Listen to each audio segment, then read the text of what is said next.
Pour le chapitre 7 qui porte sur les primitives et les équations différentielles, il faut déjà annoncer que l'on va considérer les équations différentielles qu'à une inconnue, et on va définir ce que c'est qu'une équation différentielle. Une équation différentielle à une inconnue est une équation dont l'inconnue est une fonction que l'on va noter y, deux variables x, ça on ne le verra pas, donnant un lien entre la fonction y et ses dérivées successives, et éventuellement on fera intervenir d'autres fonctions. Pour l'exemple, on a trois équations qui vont être des équations différentielles. La première équation, donc là on doit choisir est-ce que c'est du premier ordre ou du second ordre avec second membre ou sans second membre. Bien entendu, quand on a une équation, il y a le membre de gauche, le membre de droite, le premier membre et le second membre. Forcément, il y a un second membre dans une égalité. Ce qu'on entend par sans second membre, c'est que est-ce qu'il est nul ou est-ce qu'il n'est pas nul une fois que j'ai mis à gauche tout ce qui dépend de y. Donc ici, le second membre est nul, donc on dit qu'elle est sans second membre. La dernière, elle est avec second membre. Qu'est-ce qu'on entend par l'ordre de l'équation différentielle? C'est le nombre de fois où l'on dérive la fonction y au maximum. Ici, on dérive une fois, donc elle est d'ordre 1. Ici, on dérive deux fois, c'est la dérivée seconde, elle est d'ordre 2. Et la dernière équation, elle est d'ordre 1.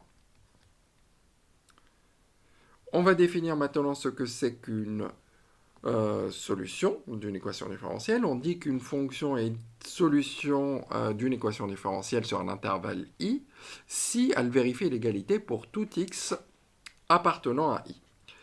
Donc là, on a deux fonctions et on vérifie qu'on ait bien une solution pour l'équation 1 et l'équation 2. On regarde. Donc là, pour l'équation 1, on va dériver une fois. Donc, est-ce que G est dérivable? Oui, G est dérivable sur R.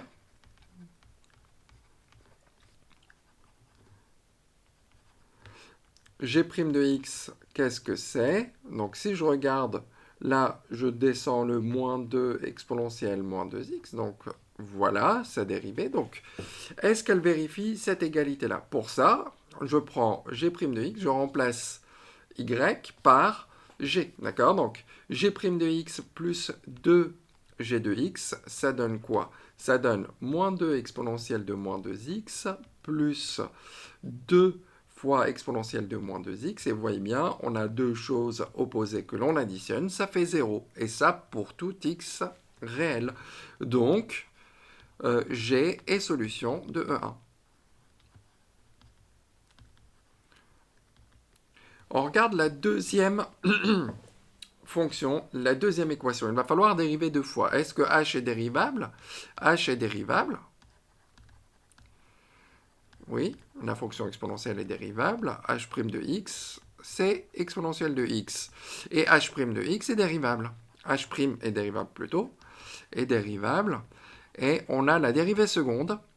H seconde de x, ben, c'est exponentielle de x. On vérifie quelle est solution.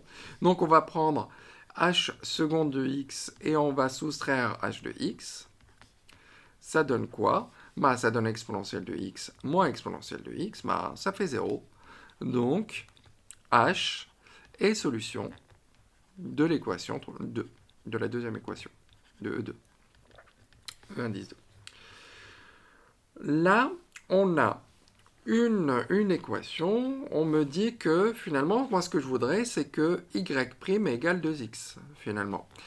Je cherche une fonction dont la dérivée est égale à 2x. Normalement, on connaît une fonction.